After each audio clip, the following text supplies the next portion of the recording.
ফরিদপুর তথা বাংলাদেশের মানুষের মুক্তির একটাই প্রতীক, সেটা হলো ধানের শীষ।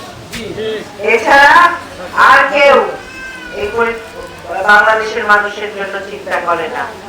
আমাদের চেয়ারম্যান তারেক রহমান, আমাদের প্রধানমন্ত্রী তারেক রহমান এই বাংলাদেশের মানুষের কথা চিন্তা করে কৃষক কার্ড করতেছে, ফ্যামিলি কার্ড আসবে, আপনাদের রাস্তাঘাট, আপনাদের স্কুল, আপনাদের সন্তানের পড়াশোনা খালি একমাত্র এই বাংলাদেশের একটা মানুষ চিন্তা করে, সেটা হলো আমাদের প্রধানমন্ত্রী তারেক রহমান।